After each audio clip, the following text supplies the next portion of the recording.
Sesungguhnya Allah itu tidak menyerupai, itu khabarnya mukhalifun, bahwasanya Allah itu berbeda, berarti tidak menyerupai terhadap sesuatu yang terkena oleh sifat Adam. Apa? Sesuatu yang terkena sifat Adam itu adalah makhluk. Nah, makhluk. Segala sesuatu selain Allah. Maksudnya segala sesuatu yang bersifatan dengan Adam, yang dimaksud di sini adalah sesuatu yang hadis, sesuatu yang hadis. Baik sesuatu yang hadis itu kemudian dia diikuti atau dikenai sifat Adam, atau tidak dikenai oleh sifat Adam karena Allah menghendaki dia baqa, itu kedua-duanya masuk di sini. Salatullah, salamullah, alal hadi, Rasulillah. Assalamualaikum warahmatullahi wabarakatuh. Hadirin rahimakumullah, mari kita ikhlaskan niat kita ngaji lillahi ta'ala. Kita sampai pada nazam yang ke-24.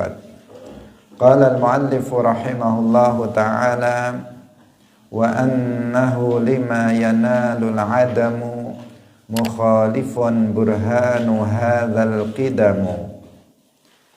Wa annahu lan satemene Allah lima maring barang yanalu kang merkoleh apa al-adamu ora ana iku mukhalifun bidani. Burhanu hadza utawi dalile iki sifat mukhalafatul lil hawadits iku al-qidamu qidame Allah. Hadirin hadirat rahimakumullah, kita masih melanjutkan pembahasan tentang sifat salbiyah. Telah kita sampaikan bahwa sifat salbiyah adalah sifat yang menafikan sifat-sifat yang tidak layak bagi Allah Subhanahu wa ta'ala, dan ada 5. Yang pertama adalah sifat qidam, kemudian sifat baqa, kemudian sifat mukhalafatul lil hawadisi, kemudian sifat qiyamuhu binafsihi, kemudian sifat wahdaniyah. Ada 5 ini yang masuk dalam kelompok sifat-sifat salbiyah. Telah kita jelaskan 2 di antaranya, yaitu sifat qidam dan sifat baqa. Hari ini kita jelaskan sifat salbiyah yang ketiga adalah sifat al-mukhalafatu lil hawaditsi, berbeda dengan makhluk. Artinya al-mukhalafatu lil hawaditsi berbeda dengan makhluk. Al-muallif Syekh Ibrahim Al-Laqani mengatakan wa annahu lima yanalul adamu mukhalifun burhanu hadza al-qidamu. Sesungguhnya Allah itu tidak menyerupai, itu khabarnya mukhalifun, bahwasanya Allah itu berbeda, berarti tidak menyerupai terhadap sesuatu yang terkena oleh sifat Adam. Apa? Sesuatu yang terkena sifat Adam itu adalah makhluk. Nah, makhluk. Segala sesuatu selain Allah. Maksudnya segala sesuatu yang bersifatan dengan Adam, yang dimaksud di sini adalah sesuatu yang hadis, sesuatu yang hadis. Baik sesuatu yang hadis itu kemudian dia diikuti atau dikenai sifat adam atau tidak dikenai oleh sifat adam karena Allah menghendaki dia baqa, itu kedua-duanya masuk di sini. Artinya yang secara zat itu mungkin saja terkena oleh sifat adam. Yang dimaksud di sini mungkin belum bisa dipahami karena kita memahami apa yang dikatakan oleh mu'allif di sini. Mu'allif kan mengatakan bahwa Allah itu berbeda, tidak serupa dengan sesuatu yang bersifat adam. Sementara kita mengetahui ada makhluk yang itu tidak yang abadi, yang dia akan abadi, dia makhluk tetapi dia abadi. Seperti apa? Surga dan neraka. Nah, seakan-akan di sini nanti bisa saja serupa dengan surga dan neraka, ya kan? Karena di sini muallif rahimahullah menggunakan istilah yaitu ma yanalu lima yanalul adam, yaitu sesuatu yang nanti terkenai oleh sifat adam. Sesungguhnya yang dimaksud oleh mu'allif di sini adalah sesuatu yang dari segi zatnya itu terkenai oleh sifat adam. Termasuk di dalamnya di sini adalah surga dan neraka dan makhluk-makhluk Allah yang lainnya yang dikehendaki oleh Allah itu baqa. Kenapa? Karena dari segi zat surga dan neraka itu mungkin saja hancur, mungkin saja dia akan punah dari sisi zatnya. Kenapa? Karena dia berpermulaan. Sesuatu yang berpermulaan maka dia akan berpenghabisan, akan rusak dari sisi zatnya. Karena itulah maka ketika mu'allif mengatakan wa annahu mukhalifun lima yanalul adam, yang dimaksud di sini adalah bahwa Allah Subhanahu wa taala itu berbeda, tidak serupa dengan sesuatu yang dari segi zat itu bisa rusak.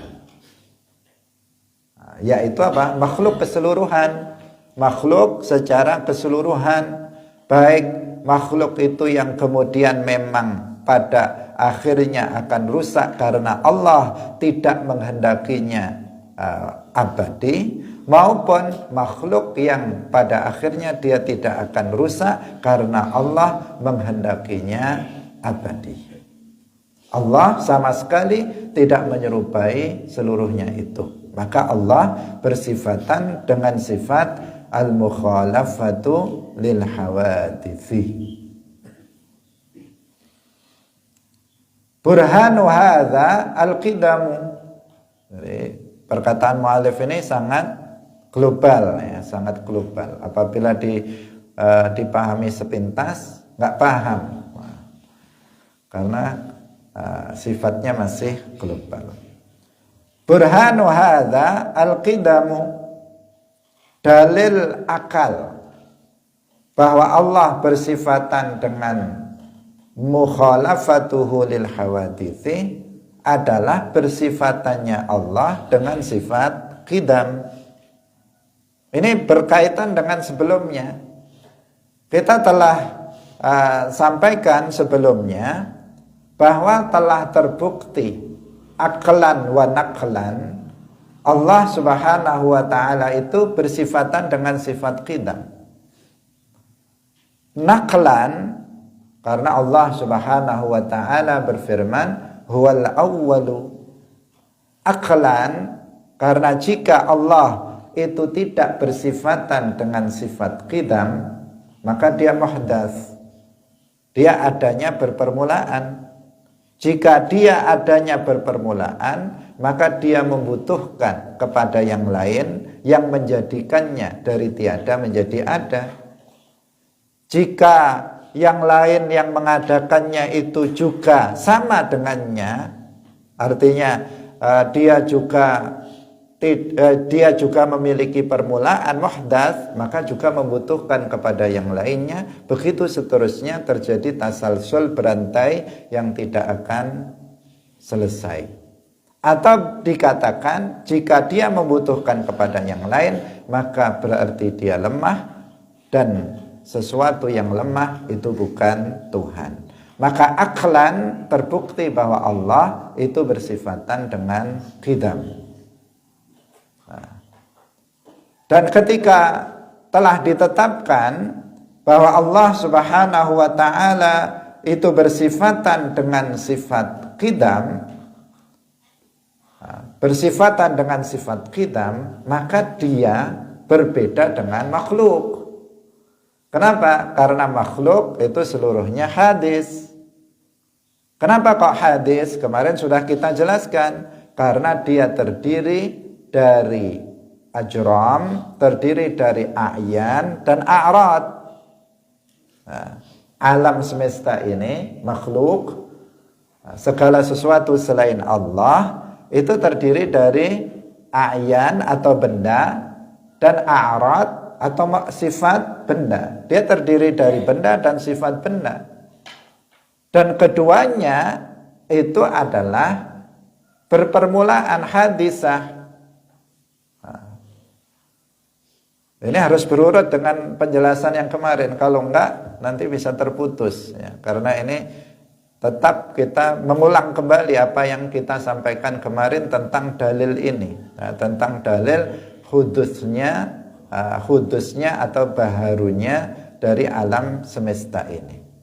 Nah, karena Allah Subhanahu wa ta'ala itu bersifatan dengan qidam, dan segala sesuatu selain Allah itu hadis karena dia berupa a'yan, benda, dan berupa sifat benda yang hadisah, yang dia berpermulaan, berubah, bertambah, berkurang, dan sebagainya, maka berarti Allah Subhanahu wa ta'ala itu berbeda dengan makhluk. Karena Allah Subhanahu wa ta'ala qadim, sementara segala sesuatu selain Allah itu hadis. Itu hadis karena segala sesuatu selain Allah itu berupa benda dan berupa sifat-sifat benda. Maka Allah Subhanahu wa ta'ala karena dia itu qadim, bersifatan dengan sifat qidam, maka Allah Subhanahu wa ta'ala itu bukan benda. Itu bukan benda, karena benda itu apa? Hadis. Maka Allah Subhanahu wa ta'ala itu bukan benda. Bukan benda yang bisa dibagi-bagi, namanya al-jisim, yaitu sesuatu yang memiliki dimensi panjang, lebar, dan kedalaman. Bukan benda yang bisa dibagi-bagi, al-juz'ul murakkab. Juga bukan benda yang tidak bisa dibagi-bagi, namanya apa? Al-jauharul fard. Allah Subhanahu wa ta'ala laisa jisman, bukan jisim. Allah Subhanahu wa ta'ala laisa jauharan fardan. Dia bukan jauharul fard. Jauharul fard itu al-juz'ul ladzi la yatajazza. Bagian yang sudah tidak bisa dibagi-bagi karena sudah mencapai batas terkecil.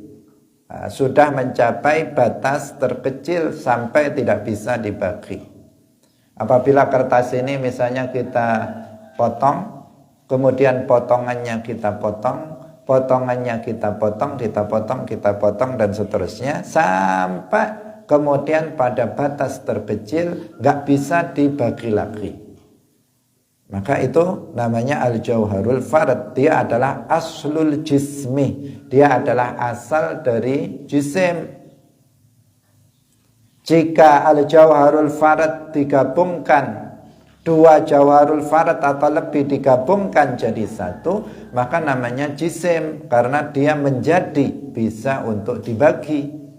Sesuatu yang bisa dibagi namanya adalah jisim. Hadirin rahimakumullah. Maka Allah Subhanahu wa taala itu bersifatan dengan sifat qidam, tidak bersifatan dengan sifat hudus, tidak bersifatan dengan sifat hudus sebagaimana makhluknya yang berupa a'yan. Maka dia tidak berupa jisim, tidak berupa jauharul fard, juga tidak berupa a'rad. Dia bukan sifat-sifat benda. Dia bukan ilmu, dia bukan hayah, dia bukan sama, dia bukan basar, bukan sifat. Dia bukan sifat benda. Dan juga tidak disifati dengan sifat-sifat benda. Allah tidak bersifatan dengan sifat-sifat benda. Sifat benda kita sudah mengetahuinya. Seperti at-taghayyur, berubah. Itu adalah sifat benda. Bahkan sifat asal dari benda, makhluk, itu adalah berubah. Yaitu berubah dari asalnya nggak ada menjadi ada. Itu sudah berubah. Kemudian terus berubah, begitu seterusnya. Nggak ada sesuatu selain Allah yang tidak berubah. Semuanya adalah berubah. Hadirin yang dirahmati oleh Allah Subhanahu wa taala. Kalau kita mengatakan sesuatu itu nggak berubah, itu hanya zahirnya, tetapi pada hakikatnya dia adalah berubah, karena nggak ada yang berubah, nggak ada yang nggak berubah dari makhluk ini, karena itu sifat dasar dari makhluk. Maka Allah Subhanahu wa taala tidak boleh dikatakan berubah, karena berubah sifat makhluk. Orang-orang Wahabi mereka mengatakan Allah itu berubah, meskipun tidak secara langsung. Karena ketika mereka mengatakan bahwasanya Allah Subhanahu wa taala bertempat tinggal di atas arsy, maka mereka telah mengatakan secara enggak langsung Allah itu berubah. Kenapa? Karena arsy adalah makhluk. Makhluk artinya ciptaan Allah yang dulunya enggak ada, kemudian menjadi ada. Nah, ketika dikatakan oleh orang Wahabi bahwa Allah bertempat tinggal di atas arsy, artinya menurut mereka Allah itu sebelum diciptakan arsy ada tanpa arsy. Setelah Allah menciptakan arsy, kemudian Allah berubah menjadi berada di atas arsy. Nah, mereka di sini sudah mensifati Allah dengan sifat makhluk, yaitu at-taghayyur, berubah, yang merupakan sifat dasar dari makhluk. Meskipun secara lisan orang-orang Wahabi mengatakan laisa kamitslihi syai', Allah itu enggak serupa dengan makhluk. Secara lisan mereka mengatakan itu. Tetapi dalam prakteknya, dalam faktanya, dalam kenyataannya, mereka itu menyerupakan Allah dengan makhluk. Buktinya mereka mengatakan Allah itu berubah, dan berubah adalah sifat makhluk, sifat dasar dari makhluk itu sendiri. Memang tidak secara langsung mereka mengatakan Allah itu berubah, tetapi keyakinan mereka menunjukkan bahwa mereka meyakini bahwasanya Allah Subhanahu wa taala itu berubah. Kemudian sifat makhluk yang lainnya adalah memiliki bentuk, memiliki ukuran. Itu sifat makhluk. Ada yang bentuknya bulat, ada yang bentuknya persegi 4, ada yang bentuknya lonjong dan sebagainya. Ada yang ukurannya kecil, ukurannya besar, ukurannya sedang, dan seterusnya. Ini adalah sifat makhluk. Maka Allah Subhanahu wa ta'ala tidak boleh dikatakan dia memiliki bentuk besar, kecil ukurannya, atau bentuknya kotak, bulat, lonjong, dan sebagainya. Tidak boleh dikatakan seperti itu. Karena memiliki bentuk dan ukuran adalah sifat makhluk. Sifatnya makhluk. Orang-orang Wahabi, mereka mengatakan Allah memiliki bentuk dan ukuran. Meskipun mereka tidak secara langsung dengan lisannya mengatakan Allah itu punya ukuran. Tidak secara langsung mengatakan begitu mereka. Tetapi dengan keyakinannya bahwa mereka mengatakan Allah itu bertempat di atas arsy, itu sudah menunjukkan bahwa mereka meyakini Allah itu memiliki ukuran. Kenapa? Karena setiap sesuatu yang bertempat pada suatu tempat, dia pasti memiliki ukuran. Ada kalanya dia lebih kecil dari tempatnya, ukurannya, atau sama ukurannya dengan tempatnya, atau lebih besar ukurannya dari tempatnya. Berarti segala sesuatu yang bertempat itu berukuran. Ketika orang Wahabi mengatakan Allah bertempat di atas arsy, maka konsekuensi dari keyakinan ini mereka mengatakan Allah itu lebih kecil dari arsy ukurannya, atau sama dengan arsy ukurannya, atau lebih besar dari arsy ukurannya. Itu konsekuensi dari keyakinan Allah bertempat di atas arsy. Lagi-lagi orang Wahabi menyerupakan Allah dengan makhluknya karena telah mensifatinya dengan a'rad, dengan sifat makhluk. Kemudian sifat makhluk yang lainnya adalah bertempat dan berada pada arah. Bertempat ini sifat makhluk. Saya makhluk, saya bertempat. Kalian semua makhluk, kalian semuanya bertempat. Lampu ini makhluk, dia bertempat. Rumah ini makhluk, dia bertempat. Langit makhluk, dia bertempat. Matahari makhluk, dia bertempat. Udara makhluk, dia bertempat. Cahaya ini makhluk, bertempat. Di luar gelap, di sini terang. Berarti cahaya bertempat di dalam ruangan ini. Gelap bertempat di ruangan sana. Segala sesuatu selain Allah itu bertempat. Berarti bertempat, berada pada tempat dan berada pada arah tertentu. Ada yang di depan, ada yang di belakang, ada yang di kanan, ada yang di kiri, ada yang di atas, ada yang di bawah. Itu adalah sifat dasar dari makhluk. Maka Allah Subhanahu wa ta'ala tidak boleh dikatakan bahwa dia bertempat. Tidak boleh dikatakan bahwa Allah itu bertempat di atas arsy. Tidak boleh dikatakan bahwa dia bertempat di atas langit. Tidak boleh dia bertempat di atas bumi. Tidak boleh dikatakan dia bertempat di semua tempat.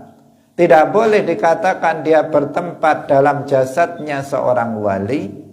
Tidak boleh sama sekali dikatakan bahwa dia berada pada suatu tempat tertentu. Karena bertempat adalah sifat makhluk.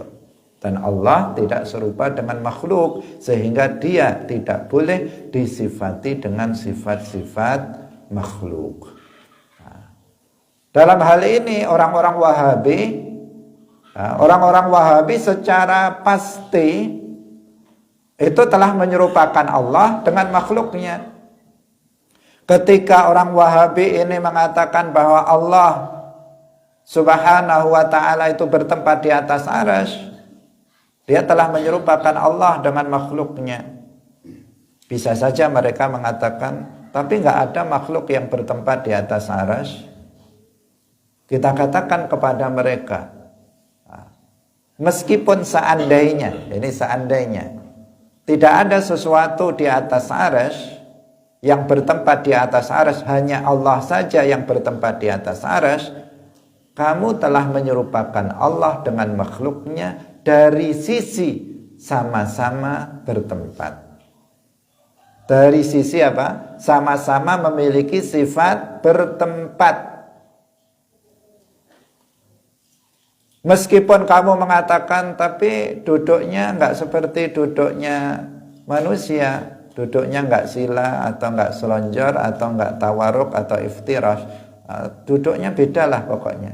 Meskipun kamu mengatakan duduknya beda atau bertempatnya juga beda, tempatnya juga beda, itu tetap menyerupakan Allah dengan makhluknya. Kenapa? Karena sama-sama bertempat, sama-sama duduk. Hadirin yang dirahmati oleh Allah Subhanahu wa ta'ala, ini namanya menyerupakan Allah dari satu segi, tidak dalam semua segi. Dari segi dia mengatakan duduk, itu kan sama, sama dengan makhluk. Dari segi bahwa dia mengatakan bertempat, itu sudah dia menyerupakan Allah dengan makhluknya, sama-sama bertempatnya.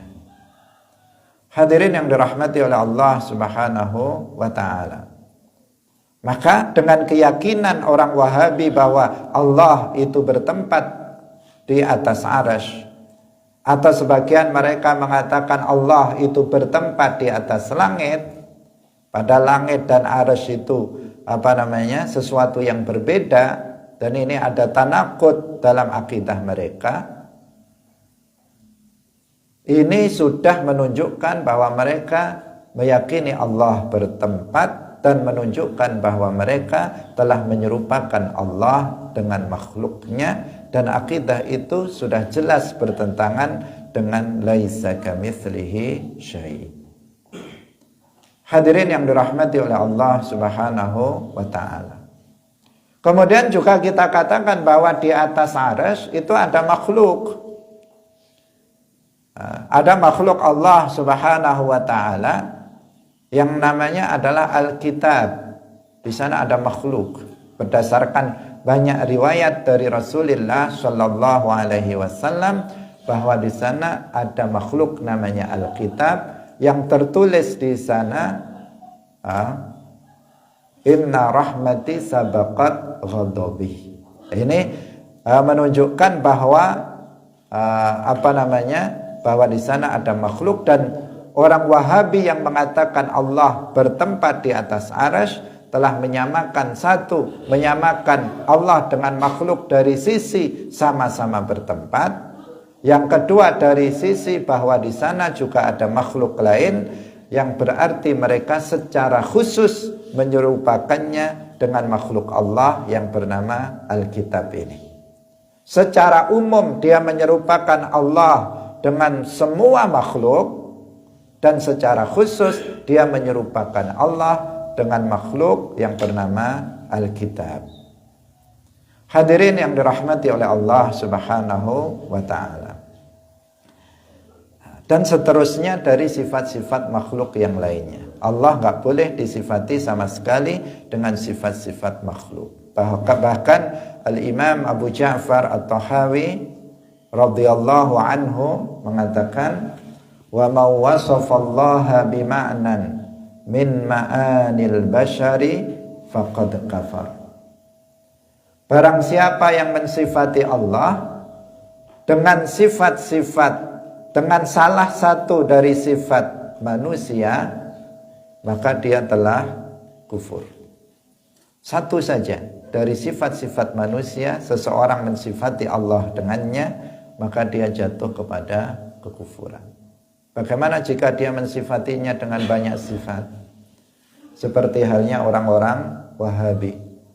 Mereka mensifati Allah mensifati Allah dengan sifat manusia, bukan hanya dengan satu sifat manusia, tetapi dengan banyak sekali sifat-sifat manusia dan sifat-sifat makhluk secara umum. Yang mensifati Allah dengan satu sifat manusia saja, Al-Imam Abu Ja'far At-Tahawi mengatakan dia telah jatuh pada kekufuran. Apalagi jika mensifatinya dengan lebih dari satu sifat dari sifat-sifat manusia. Sampai mengatakan Allah duduk, mengatakan Allah bertempat, Allah berubah, Allah punya ukuran, dia mengatakan Allah beranggotakan badan, Allah memiliki batasan, Allah memiliki anggota badan yang besar, memiliki anggota badan yang kecil, dan seterusnya. Maka begitu luar biasa buruknya pemahaman mereka yang telah menyerupakan Allah Subhanahu wa taala dengan makhluknya, dengan mensifatinya dengan sifat-sifat makhluk yang sangat banyak. Hadirin hadirat kaum muslimin muslimat rahimakumullah. Kemudian kita lanjutkan wa burhanu, tadi sudah wa burhanu hadza al-qidamu. Tadi ini adalah dalil akli, burhan akli yang sudah kita jelaskan barusan tadi. Sedangkan dalil naqli, dalil yang bersumber dari Al-Quran dan hadis, maka di dalam Al-Quran jumlahnya sangat banyak sekali. Ada firman Allah Subhanahu wa taala, laisa kamitslihi syai' wa huwas samiul basir, dalam surat Asy-Syura ayat 11. Ada firman Allah Subhanahu wa taala, wa lam yakul lahu kufuwan ahad. Ada firman Allah Subhanahu wa taala, walillahil matsalul a'la. Ada firman Allah Subhanahu wa taala, fala tadribu lillahil amsal, dan seterusnya dari ayat-ayat Al-Qur'an yang semuanya menunjukkan bahwasanya Allah Subhanahu wa taala tidak serupa dengan makhluknya. Maka bahwa Allah bersifatan dengan tidak serupa dengan makhluk, ini sesuatu yang pasti. Sesuatu yang pasti. Naklan dan aklan sesuatu yang pasti. Bahkan orang Wahabi sendiri mereka mengatakan Allah nggak serupa dengan makhluk. Orang Musyabbihah, orang Wahabiyah, mereka juga mengatakan Allah nggak serupa dengan makhluk. Tapi nyatanya mereka menyerupakan Allah dengan makhluk karena kedangkalan pemahaman mereka, sehingga tanpa mereka sadari mereka telah menyerupakan Allah dengan makhluknya. Lebih fatal lagi, sebagian mereka bahkan memang secara sadar mereka sengaja menyerupakan Allah dengan makhluk. Seperti komentar Ibnu Taimiyah, panutan dari orang-orang Wahabi, ketika menafsirkan atau ketika memahami ayat laisa kamitslihi syai' wa huwas samiul basir, mengatakan bahwa laisa kamitslihi syai' nazzaha wa huwas samiul basir syabbaha. Laisa kamitslihi syai', dia mengatakan di sini Allah mensucikan dirinya dari menyerupai makhluk. Wa huwas samiul basir, di sini Allah menyerupakan dirinya dengan makhluk. Secara sadar dia mengatakan bahwa Allah menyerupakan dirinya dengan makhluk. Dan artinya dia mengikuti itu bahwa Allah dari satu sisi itu serupa dengan makhluk. Padahal firman Allah Subhanahu wa taala wa huwas samiul basir itu adalah ittifaqun fil lafzi wa ikhtilafun fil makna. Sama dalam pengucapan tetapi berbeda dalam makna. Ketika seseorang mengatakan bahwa Allahu sami', Ahmadu sami', misalnya atau Allahu basir, Zaidun basir, itu hanya sama dalam lafadz saja, tetapi berbeda dari sisi maknanya. Kenapa? Karena Allah Subhanahu wa taala dalam ayat itu mendahulukan laisa kamitslihi syai' dari wa huwas samiul basir untuk menunjukkan bahwa sama dan basar Allah itu berbeda dengan sama dan basarnya makhluk. Nah, kalau orang itu berakal, orang itu cerdas, maka semestinya dia memahaminya begitu. Ketika ditegaskan Allah itu enggak serupa dengan makhluk. Kemudian setelah itu Allah mendengar dan Allah melihat. Maka langsung dipahami, oh berarti penglihatan dan pendengaran Allah itu beda dengan makhluk. Kenapa? Karena sebelumnya sudah ditegaskan dia tidak serupa dengan makhluk. Semestinya begitu kalau akalnya cerdas. Tetapi karena mereka akalnya nggak cerdas atau mereka nggak pakai akal, sehingga kemudian mereka mengatakan laisa kamitslihi syai'. Allah mensucikan dari menyerupai makhluk, mensucikan dirinya dari menyerupai makhluk. Wa huwas samiul basir. Di sini Allah menyerupakan dirinya dengan makhluk. Itu namanya tanaqud, pemahaman yang tanaqudot. Pemahaman yang kontradiksi. Kontradiksi kok dekat sekali, di depan dan di belakang langsung kontradiksi dalam satu ayat, sesuatu pemahaman yang tidak benar, yang tidak lurus. Hadirin yang dirahmati oleh Allah Subhanahu wa taala.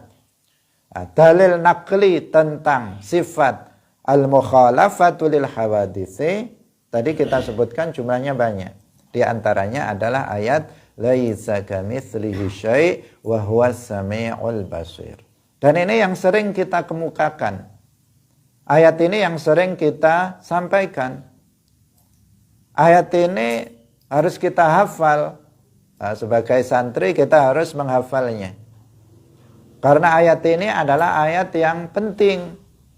Para ulama mengatakan bahwa hadhil ayah asrahu ayatin fil Qur'an fi tanzihillahi ta'ala tanzihan kulliyan an musyabahatil makhluqat.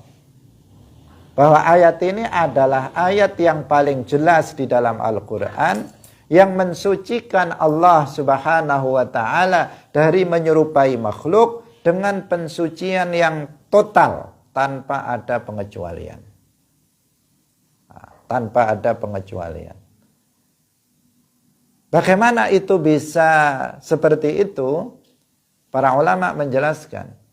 Karena dalam struktur kalimat laisa kamitslihi syai', ada kata syai' di sini yang dalam bentuk isim nakirah. Enggak ada alnya, enggak ada asyai', tapi syai'un. Isim nakirah menunjukkan makna umum. Di sini diletakkan pada sighah atau struktur kalimat nafi. Diawali dengan kata laisa. Laisa menunjukkan bahwa itu nafiyah. Maka dalam bahasa Arab, struktur kalimat seperti itu, syai' kata isim nakirah jika diletakkan dalam struktur kalimat nafi, maka di sini yufidus syumul, berfaedah untuk menyeluruh tanpa ada pengecualian. Laisa kamitslihi syai' artinya enggak ada sesuatu pun. Ada punnya, bukan hanya sesuatu. Jadi enggak ada sesuatu pun dari makhluknya ini yang menyerupai Allah, baik dari satu segi maupun dalam semua segi. Dan juga Allah tidak menyerupai sesuatu pun dari makhluknya, baik dalam satu segi maupun semua segi. Dari mana kata-kata sesuatu pun ada punnya, dan kemudian ada kata-kata baik dari satu segi maupun dalam semua segi. Dari mana itu didapatkan kata itu? Ya didapatkan dari bentuk kalimatnya. didapatkan dari bentuk kalimatnya. Kalau diartikan tanpa kita memahami rahasia, bukan rahasia sebenarnya, tetapi dari sisi lain dari unsur balaghah dalam bahasa Arab, maka kan cuma diartikan laisa kamitslihi syai', artinya tidak ada sesuatu yang serupa Allah, gitu saja. Kalau diartikan secara harfiah tanpa kita melihat pada unsur balaghah bentuk kalimat tersebut. Tetapi kalau kita melihatnya, menerjemahkannya dengan memahami unsur balaghah yang ada di dalamnya, maka menjadi terjemahan ayat laisa kamitslihi syai' itu menjadi panjang. Laisa kamitslihi syai' artinya tidak ada sesuatu pun yang menyerupai Allah, baik dari satu segi maupun dalam semua segi, dan Allah tidak menyerupai sesuatu pun dari makhluknya, baik dalam satu segi maupun dalam semua segi. Nggak ada sesuatu yang serupa Allah, dan Allah tidak serupa dengan sesuatu pun dari makhluknya, baik dalam satu segi maupun semua segi. Karena terkadang sesuatu itu serupa dalam sebagian segi dan berbeda dalam sebagian segi. Misalnya saya dengan kamu, serupa atau beda? Serupa dalam sebagian segi, berbeda dalam sebagian segi. Kalau serupanya apa? Saya punya mata, kamu juga punya mata. Saya punya hidung, kamu juga punya hidung. Saya punya mulut, kamu juga punya mulut. Saya manusia, kamu manusia. Kamu punya kepala, saya punya kepala. Kamu makan nasi, saya juga makan nasi. Sama, dalam banyak hal kita ini serupa. Tapi kita ini dalam sebagian segi itu berbeda. Masa saya sama kamu? Kalau saya sama kamu sama, ya orang bingung mana saya, mana kamu. Tapi nyatanya apa? Begitu lihat langsung sudah tahu, oh ini si fulan, ini si fulan, si fulan. Berarti ada bedanya. Ada bedanya. Nah, memang begitu makhluk itu satu dengan yang lainnya, sebagian dengan sebagian yang lainnya, itu ada keserupaan dan ada perbedaan. Sementara Allah Subhanahu wa ta'ala itu berbeda dengan manusia, dengan makhluk secara umum, secara total, tanpa ada pengecualian sama sekali. Nggak ada dari makhluknya yang serupa dengan Allah. Orang-orang Wahabi mengatakan Allah punya tangan, tapi tangannya nggak serupa dengan tangan manusia. Nah, di sini apa? Mereka menserupakan Allah dari sisi memiliki tangan, tetapi mereka membedakan Allah dengan makhluknya dari sisi tangannya yang beda. Sementara Allah laisa kamitslihi syai', sama sekali tidak serupa dengan makhluknya. Sama sekali, bukan hanya dari satu sisi nggak serupa dengan makhluknya, tetapi dalam semua sisi Allah Subhanahu wa ta'ala itu tidak serupa dengan makhluknya. Hadirin rahimakumullah. Nah, tadi sudah kita uraikan berdasarkan ayat laisa kamitslihi syai', maka kita tahu bahwa Allah itu bukan jisim, karena makhluk itu jisim. Berdasarkan laisa kamitslihi syai', kita tahu bahwa Allah itu bukan sifat dan tidak bersifatan dengan sifat makhluk.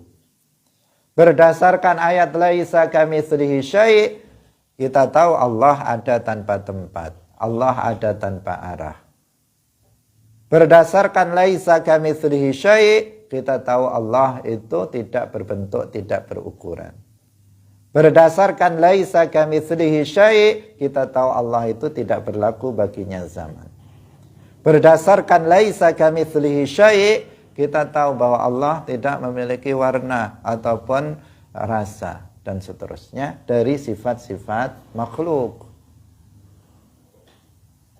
Maka jika kamu ditanya Jika kamu ditanya, apa dalilnya Allah maujudun bila makan?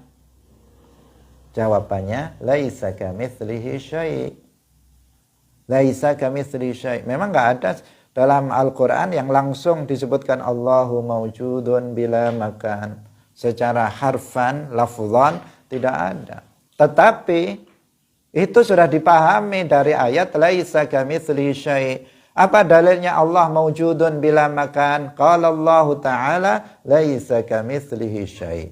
Karena ayat ini mensucikan Allah dari menyerupai makhluk. Makhluk bertempat, maka Allah ada tanpa tempat. Kalau kamu meyakini, kita katakan kepada Wahabi, kalau kamu meyakini Allah itu bertempat, maka kamu telah bertabrakan keyakinannya dengan laisa kamitslihi syai', karena yang bertempat adalah makhluk. Sementara Allah dalam ayat ini menegaskan dia tidak serupa dengan makhluk. Apa dalilnya bahwa Allah itu tidak berada di atas arsy, tidak berada di atas langit? Laisa kamitslihi syai'. Apa dalilnya bahwa Allah itu bukan jisim? Laisa kamitslihi syai'. Apa dalilnya bahwa Allah itu tidak berbentuk dan tidak berukuran? Laisa kamitslihi syai'. Apa dalilnya bahwa Allah enggak berubah? Laisa kamitslihi syai'. Apa dalilnya bahwa Allah itu tidak berada pada arah tertentu? Laisa kamitslihi syai'. Apa dalilnya bahwa Allah itu tidak berlaku baginya zaman?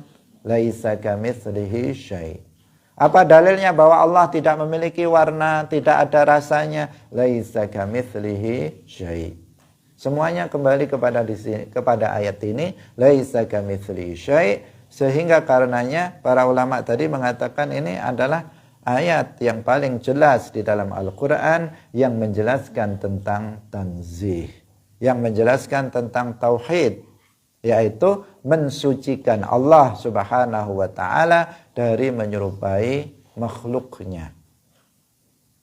Cukup ayat ini untuk membantah kelompok musyabbihah mujassimah yang meyakini bahwasanya Allah Subhanahu wa taala itu serupa dengan makhluknya, meskipun tidak secara langsung mereka mengatakan Allah itu serupa dengan makhluknya.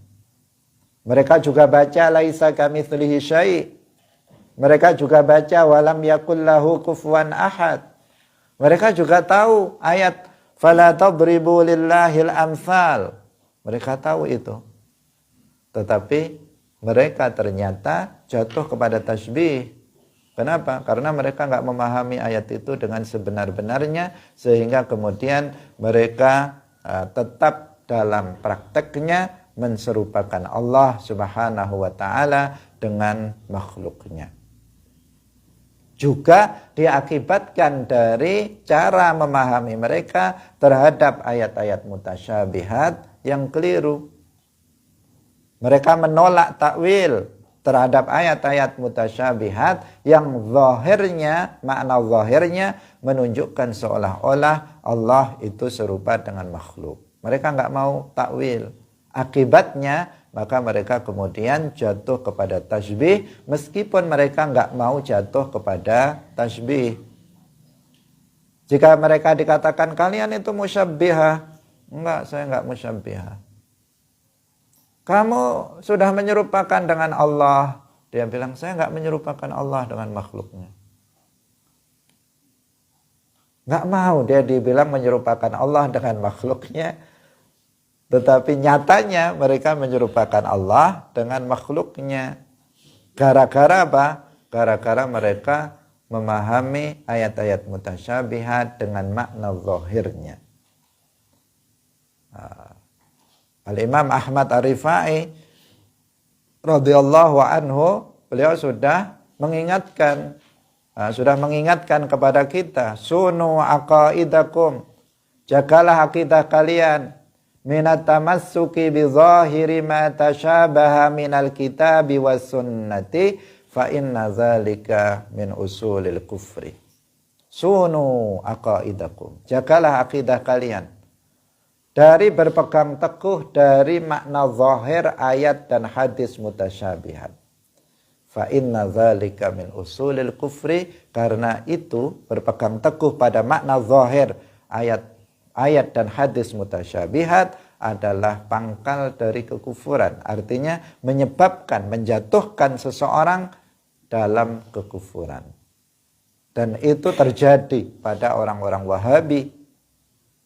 Karena mereka tidak mau mentakwil ayat-ayat sifat mutasyabihat yang zahirnya Allah serupa dengan makhluk, maka mereka pun jatuh kepada tasbih meskipun mereka enggak mau tasbih. Meskipun mereka tidak mau disebut sebagai musyabbihah, tetapi mereka telah melakukan tasbih, telah menserupakan Allah Subhanahu wa taala dengan makhluknya. Ahlus sunnah wal jamaah meyakini Allah Subhanahu wa taala tidak serupa dengan makhluknya. Anna yushbihul khaliqu makhluqahu. Tidak mungkin al-khaliq pencipta alam semesta ini serupa dengan makhluk ciptaannya. Hadirin rahimakumullah, demikian pengajian kita pada pagi hari ini, sifat al-mukhalafatu lil hawadisi dari sifat salbiyah. Masih ada lagi pembahasan berikutnya dalam sifat salbiyah, yaitu qiyamuhu binafsihi. Semoga bermanfaat. Barakallahu fikum. Wallahul muwaffiq ila aqwamit thariq. Wassalamualaikum warahmatullahi wabarakatuh.